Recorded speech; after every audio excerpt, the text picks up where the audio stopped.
దావీదు రాసిన కీర్తన 101వ కీర్తన 7వ వచనం నేనే చదువుతున్నాను, గమనించండి. మోసము చేయువాడు నా ఇంట నివసింపరాదు. వచ్చిన మాట ప్రార్థన చేసుకుందాం. పరిశుద్ధుడా, ప్రేమమేడా, నీకే స్తోత్రాలు, వందనాలు తండ్రి. కృప కలిగిన దేవా, ఈ మాట ద్వారా మాతో మాట్లాడి మా జీవితాన్ని సరిచేసి సహాయము దయచేయమని ఘనత మహిమ ప్రభావాలు మీకు ఆరోపిస్తూ యేసయ్య శక్తి కలిగిన నామంలో అడిగి వేడుకుంటున్నాము తండ్రి, ఆమేన్. దేవుని వాక్యం తెలియజేస్తుంది, మోసము చేయువాడు నా ఇంట నివసించరాదు. దేవుని ఇల్లు ఎక్కడుంది? మీ ఇల్లు ఎక్కడుంది అంటే చెప్తాం. మరి దేవుని ఇల్లు ఎక్కడుంది అని మనం చూసినట్లయితే మనమే ఆయన ఇల్లు. మనమే అంటే సంఘమే ఆయన ఇల్లు. అయితే ఇక్కడ సంఘం అని పెట్టుకోండి. మోసము చేయువాడు సంఘములో ఉండకూడదు అని దేవుని వాక్యం తెలియజేస్తుంది. అయితే మోసం చేయవారు ఎవరు అంటే మనందరం ఒకప్పుడు మోసం చేసేవారమే. మనందరం యాకోబులమే. మన పేరే యాకోబు. యాకోబు అంటే మోసగాడు. అయితే యాకోబు నుంచి మనందరం కూడా ఇజ్రాయేలుగా మారాం. కానీ ఇంకా యాకోబు లక్షణాలు చాలామందిలో పోలేదు. ఈరోజు మనం గమనించినట్లయితే 3 విషయాల్లో మనం చూసుకుందాం. మొట్టమొదటిగా కుటుంబంలో భర్తగా ఉంటే నీ భార్యను మోసం చేయకూడదు. భార్యగా ఉంటే నీ భర్తను మోసం చేయకూడదు. పిల్లలుగా ఉంటే తల్లిదండ్రులు మోసం చేయకూడదు. ఈ విషయాలు చాలా జాగ్రత్తగా గమనించుకోవాలి. చాలామంది ఏమనుకుంటారంటే పిల్లి కళ్ళు మూసుకుని పాలు తాగినట్లుగా ఎవరు చూడడం లేదులే అనుకుంటారు. పిల్లవాళ్ళు చాలామంది అనుకుంటారు మా తల్లిదండ్రులకి ఏం తెలియడం లేదులే. కానీ ఎవరు చూస్తున్నారు? దేవుడు చూస్తున్నాడు. సాధారణంగా నేను చాలా ప్రాంతాల్లో చూస్తూ ఉంటాను.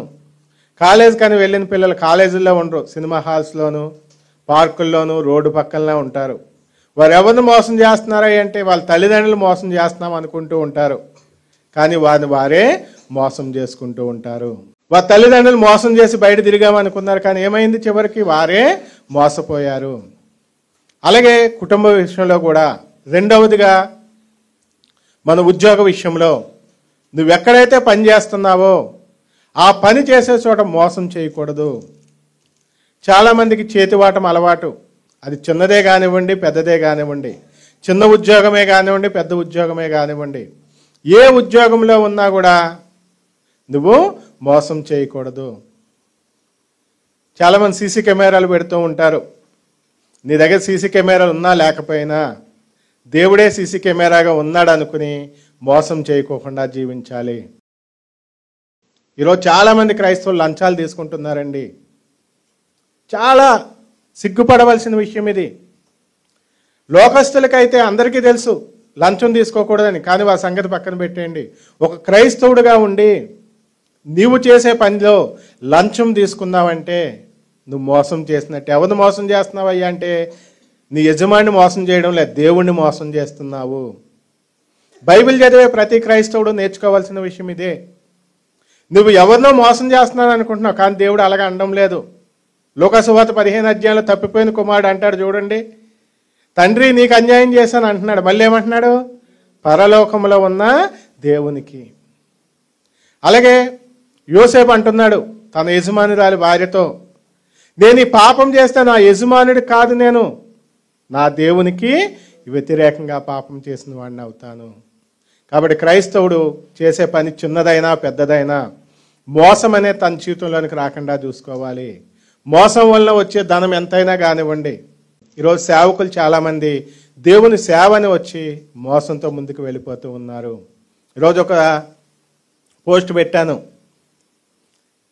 యాజక సమూహంగా ఉండమని దేవుడు పిలిస్తే యాచక సమూహం అయిపోతున్నారని చెప్పి.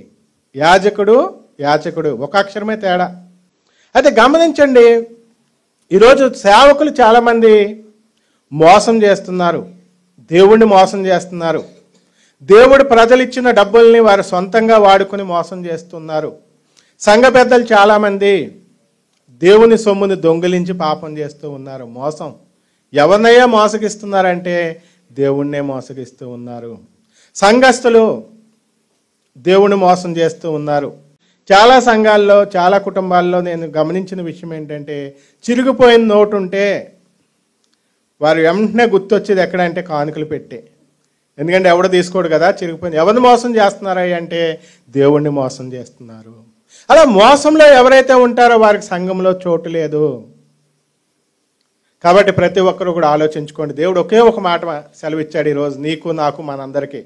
ఇక్కడ నుంచున్న నాకు, కూర్చున్న మీకు, ఈ మాటలు వింటున్న అందరికీ దేవుడు మాట్లాడితే అందరితో మాట్లాడతాడండి.